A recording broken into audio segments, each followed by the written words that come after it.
Muy buenas, doctora Diana Costa. Somos el grupo 5. El día de hoy les vamos a hablar acerca de los fundamentos de la potestad expropiatoria de la administración.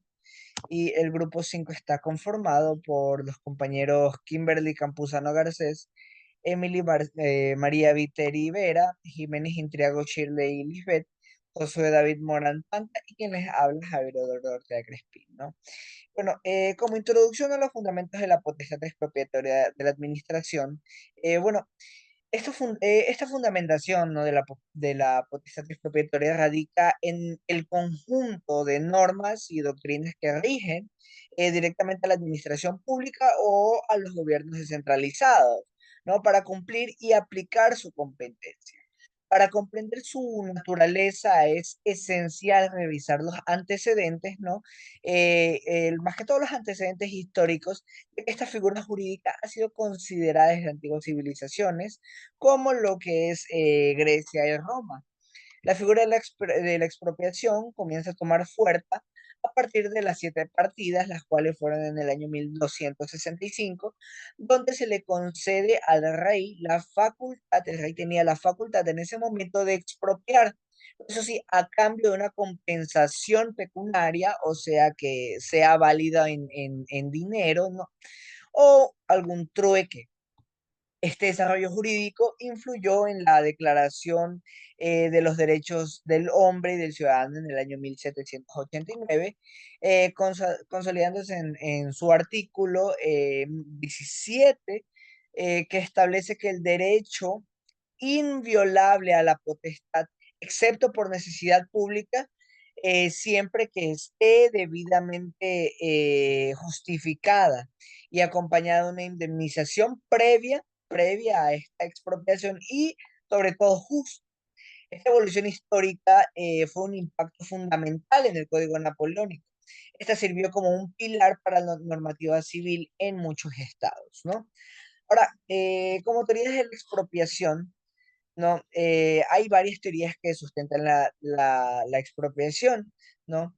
Algunos juristas no han sostenido que esta puede entenderse como una forma de compraventa. Mas, sin embargo, esta postura ha sido ampliamente rechazada, puesto que la esencia de una compraventa es que es un acuerdo bilateral entre partes, no es una voluntad entre partes. Más, sin embargo, a diferencia de la compraventa tradicional, lo que es la expropiación es unilateral, puesto que obviamente lo hace una entidad pública administrativa con el fin de obtener un bien para el lado público, ¿no? El lado público de lo que sería la nación. Ahora, existen tres corrientes doctrinarias principales sobre la regulación de la expropiación, en las cuales son la privatista, justamente ahí están en las diapositivas, la privatista, publicista y la última mixta, siendo privatista la que considera que debe regirse por el derecho privado, viéndola como una compraventa forzosa, ¿no? Ahora, la publicista, a diferencia de la privatista, es que debe ser regulada por el derecho público. Y bueno, la mixta, entiéndase por su nombre, que combina los elementos de ambas posturas, tanto la privatista como la publicista, las combina. Ahora, la expropiación se fundamenta principalmente en el bienestar social, es fundamentada en lo que es un interés público y social. De acuerdo con la Constitución ecuatoriana, la expropiación solo puede justificarse por razones de utilidad pública o de interés social, tal como lo expresa en el artículo 323, en el cual menciona de 323 de la Constitución, en el cual menciona que con el objetivo de ejecutar planes de desarrollo social, de un manejo sustentable del ambiente, del bienestar colectivo, las instituciones del Estado, por razones de utilidad pública o interés social y nacional, podrán declarar la expropiación de los bienes, que generalmente, eso sí cabe recalcar, generalmente son bienes inmuebles, previa justa valoración, indemnización y pago de conformidad con la ley. Ahora se prohíbe toda forma de confiscación. Aquí hace una diferencia clara entre confiscación del bien y expropiación, puesto que en la expropiación se tiene que dar sí o sí conforme a la ley una indemnización previa a lo que es la retención o expropiación del bien. ¿no? Bueno, a continuación, mi compañera va a seguir hablándoles acerca de los siguientes temas de los fundamentos de la expropiación de la administración. Bueno, solo mi nombre. Creo que voy a hablar sobre la normativa vigente en el Ecuador, que realmente es, esta es la figura de la expropiación en Ecuador, en la cual se encuentra regulada por diversas normativas, tales como tenemos número uno, el Código Civil Ecuatoriano, el cual establece disposiciones claves en los artículos 852 y 1901, que tratan sobre los principios generales aplicables a los casos de expropiación. Por otro lado, tenemos el Código Orgánico de Organización Territorial, Autónomo y Descentralizado, que sus siglas son CONTAR. Incluye varios artículos relacionados con la expropiación. Entre ellos destacan los artículos 34, 34, 47, 57, 87 y 330. Y en la sección séptima, que abarca desde el artículo 446 hasta el 461, así como los artículos 488, 509, 534, 588 y el capítulo sexto dedicado a las expropiaciones para vivienda de interés social y regularización de asentamientos urbanos, que comprende los artículos 594 al 596. Además de eso, tenemos la Ley Orgánica del Sistema Nacional de Contratación Pública, eh, en su artículo 58 regulaba la adquisición de bienes inmuebles por parte de instituciones públicas mediante la declaratoria de utilidad pública. Sin embargo, dicho artículo fue derogado y reformado con la Ley Orgánica de la Eficiencia en la Contratación Pública en 2017. Por último, tenemos el Código de Procedimiento Civil en sus artículos 792 siguientes, que establece el procedimiento que debe seguirse ante el juez civil competente para fijar el precio del bien expropiado, que debe basarse en la previa declaratoria de utilidad pública.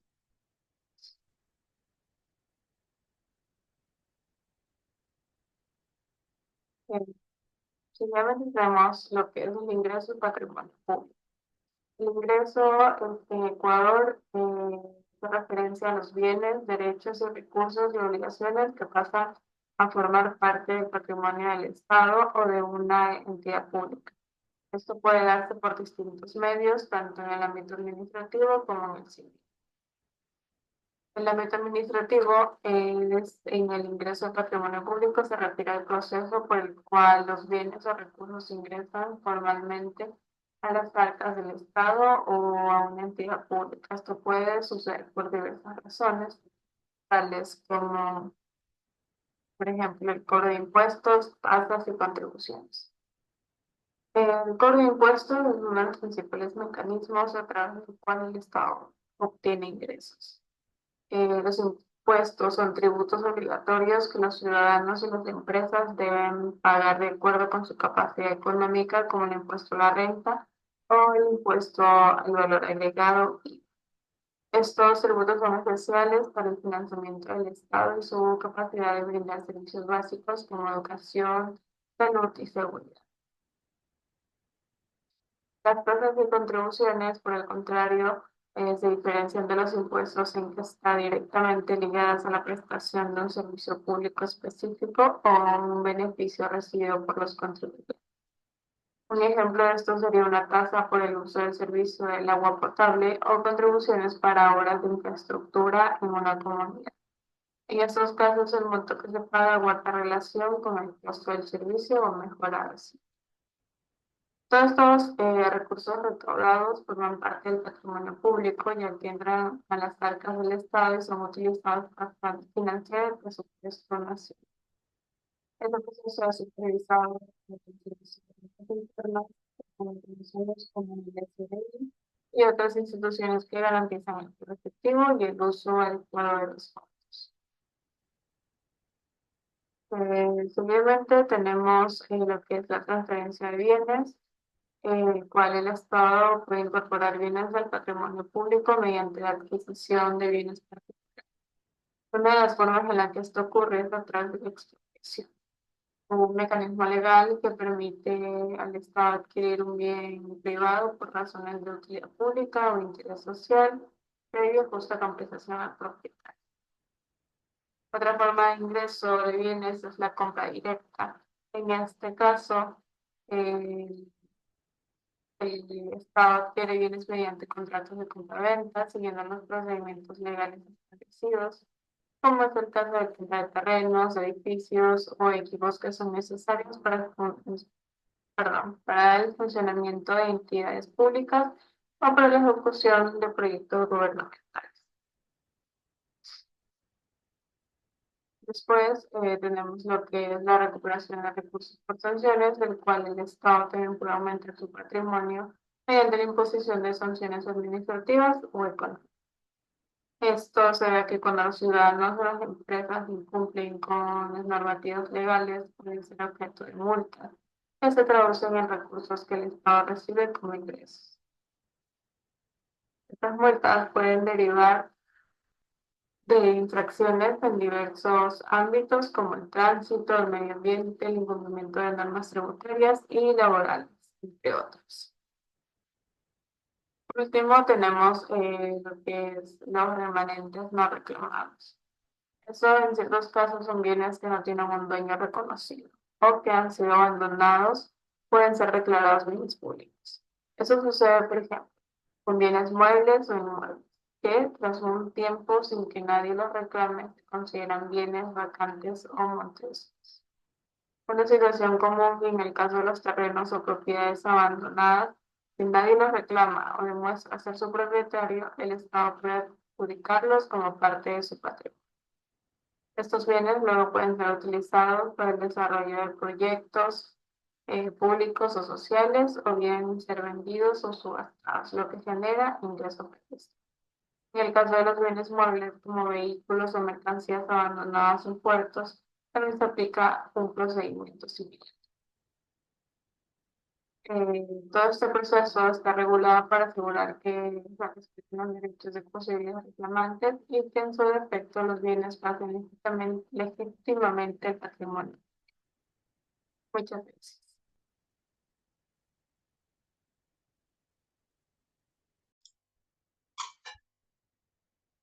Expropiación, ocupación y requisición. El ingreso al patrimonio público mediante expropiación, ocupación y requisición son mecanismos que permiten al Estado adquirir bienes particulares cuando es necesario para intereses generales. Bueno, cada uno de estos mecanismos tiene su propia base legal y se aplica bajo condiciones específicas reguladas en el Estado. La expropiación es un mecanismo mediante el cual el Estado adquiere forzosamente un bien privado, bueno, generalmente un inmueble, por razones de utilidad pública o intereses sociales. Ofrece una compensación justa al propietario. La Constitución y las leyes ecuatorianas establecen que la expropiación debe cumplir ciertos requisitos, debe ser declarado oficialmente por la autoridad competente y el Estado está obligado a pagar una indemnización que se refleje un valor justo del bien. Bueno, también la ocupación, valga la redundancia, es un mecanismo temporal mediante el cual el Estado utiliza o toma posesión de un bien privado para un fin específico, sin que éste se transfiera definitivamente al patrimonio público. A diferencia de la expropiación, en la ocupación no se pierde la titularidad del bien, pero el Estado puede utilizarlo durante el tiempo necesario para cumplir con el objetivo público. Bueno, también la requisición se utiliza en situaciones de emergencia o de necesidad extrema, por el cual el Estado puede exigir la utilización de bienes privados, tanto muebles como inmuebles, e incluso servicios para atender una situación emergente. A diferencia de la ocupación y la requisición, puede incluir la apropiación forzosa y temporal de bienes muebles como vehículos, equipo, etc. Y servicios, mano de obra, por ejemplo, sin que el Estado se convierta en su propietario, pero con el fin de atender una crisis. Eso es todo, gracias. Muy buenas con todos, mi nombre es David Morán y voy a hablar sobre lo que es el procedimiento, o mejor dicho, los pasos para el procedimiento expropiatorio. Como bien sabemos, el procedimiento expropiatorio es una serie de pasos legales que permite al Estado o a una entidad pública competente como tal despojar a una persona de su propiedad, pero por solo razones de utilidad pública o interés social, para que así garantice una indemnización justa y previa, por así decirlo, para el dueño del propietario.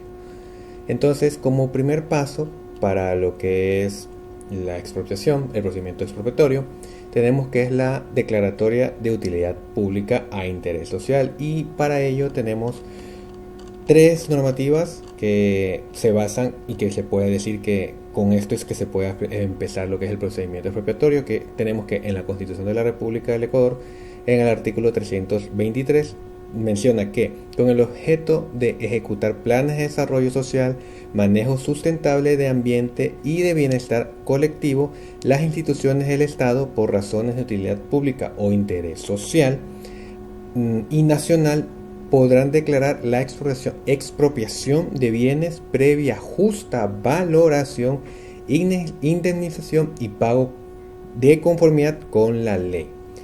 Se prohíbe toda forma de confiscación, o sea que se va a realizar el procedimiento expropiatorio, pero tiene que haber un pago y una indemnización por ese predio o esa propiedad que se va a expropiar, pero solamente a beneficio de la comunidad.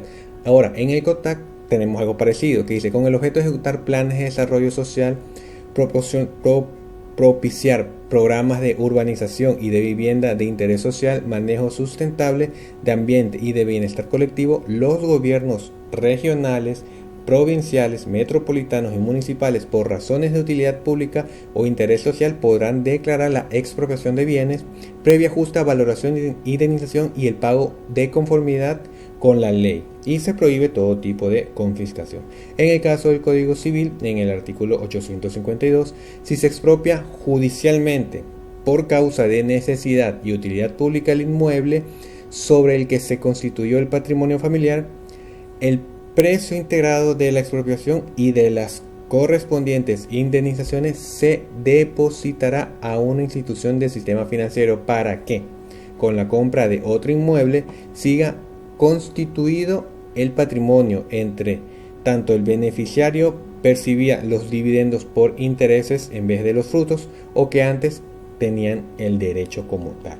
Entonces, a lo que hablamos de que es el primer paso, que es la declaratoria de utilidad, el primer paso es que en el proceso que la autoridad pública declare que el bien es de utilidad pública o de interés social, esta declaratoria justifica la expropiación y debe estar respaldada por un interés legítimo, como el desarrollo de proyectos de vivienda, la construcción de infraestructura o la protección ambiental como tal.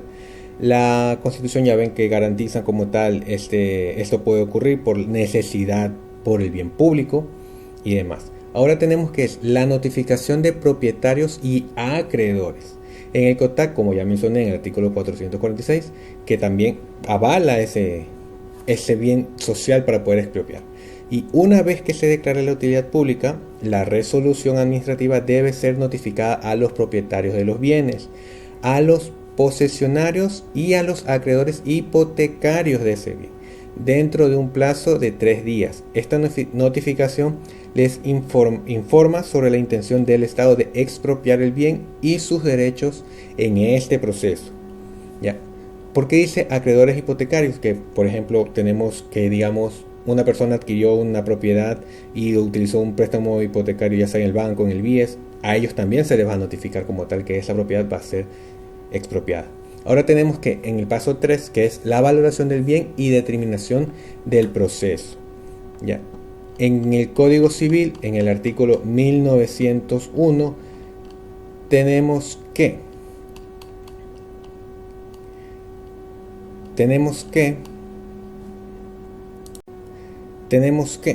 en el caso, artículo 1901, en el caso de expropiación por causa de utilidad pública, se observarán las reglas siguientes. 1. Se dará al arrendatario el tiempo preciso para utilizar los labores principales y coger los frutos pendientes. 2.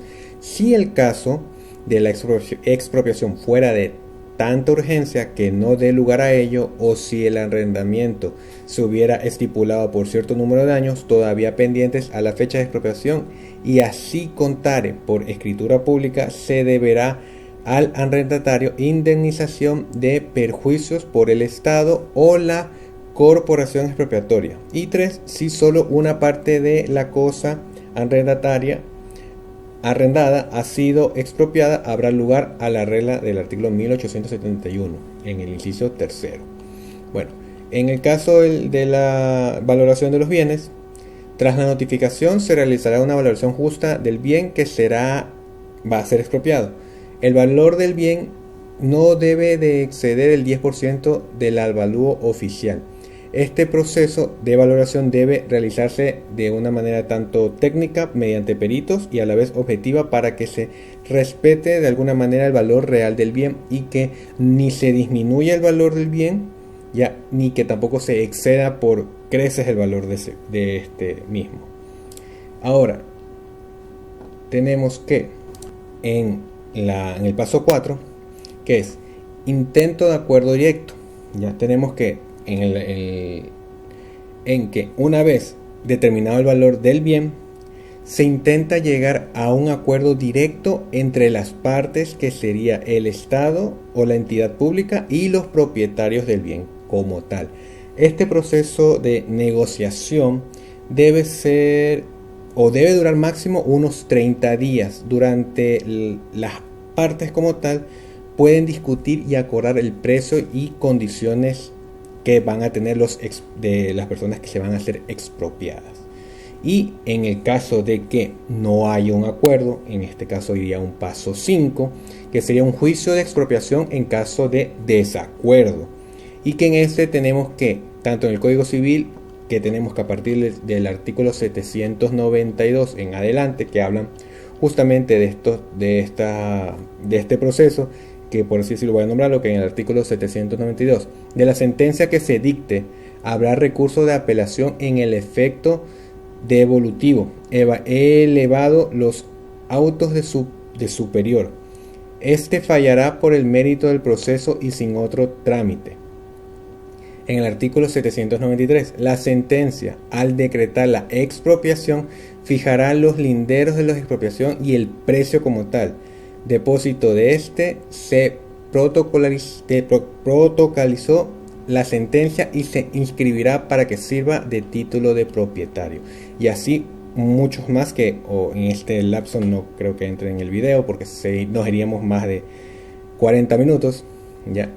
Ahora ¿en qué se trata este paso? Si no se alcanza un acuerdo sobre el precio del bien dentro del plazo estipulado de negociaciones de la entidad expropiatoria, se debe, cabe recalcar, iniciar un juicio de expropiación ante el juez civil competente.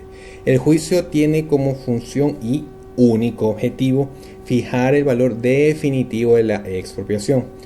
El juicio rige por el Código de Procedimiento Civil, que establece las reglas procesales y que mientras que el COTAC regula los plazos límites y lo que es la intervención judicial del procedimiento expropiatorio.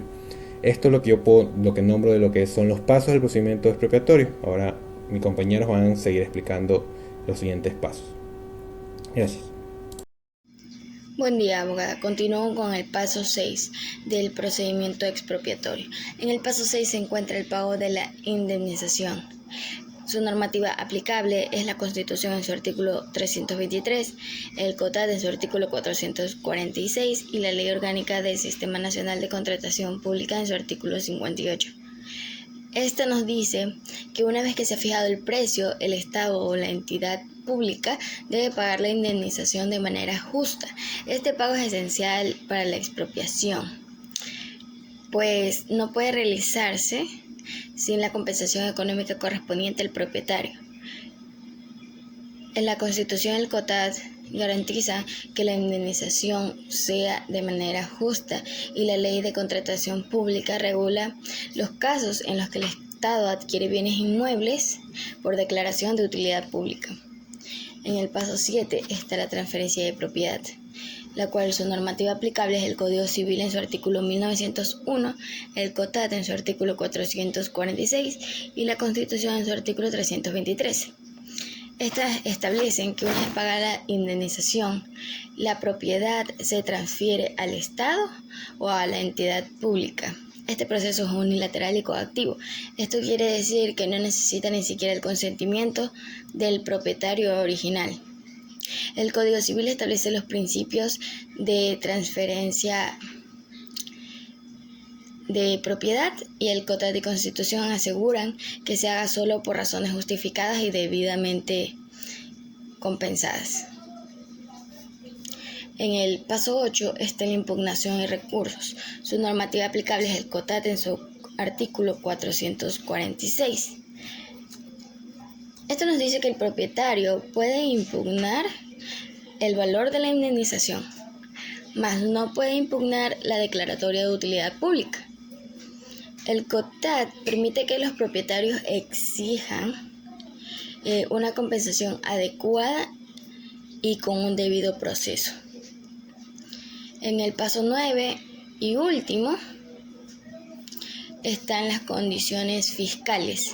Su normativa aplicable es el COTAD en su artículo 446. Esto nos dice que el propietario debe tener cancelados todos los impuestos de propiedad, con excepción de lo que corresponden a la transferencia de dominio. Esto asegura que el proceso esté en orden antes de la expropiación.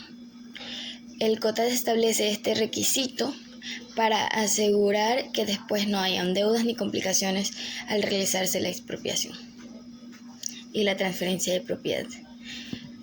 Para finalizar, podemos concluir que el procedimiento expropiatorio ha sido reconocido y aplicado desde tiempos antiguos y refleja la necesidad de que los derechos individuales ceden ante el bien común en casos justificados. Si bien expropiación implica la transferencia forzosa de la propiedad, las normativas garantizan que ésta se haga de manera justa, respetando los derechos afectados y asegurando que se cumpla con los procedimientos legales establecidos, incluyendo la justa valoración y la compensación del bien expropiado. En el Ecuador, este proceso está claramente delimitado por la normativa para asegurar que, aunque el Estado actúe de manera unilateral, este respete los derechos de los propietarios a una justa indemnización y se sigan los principios constitucionales de utilidad pública y bienestar social. Dentro de las normas como la Constitución, el COTAD, el Código Civil, el Código de Procedimiento Civil forman la base para garantizar el proceso y que sea transparente, justo y regulado, siempre en beneficio de la colectividad. Gracias.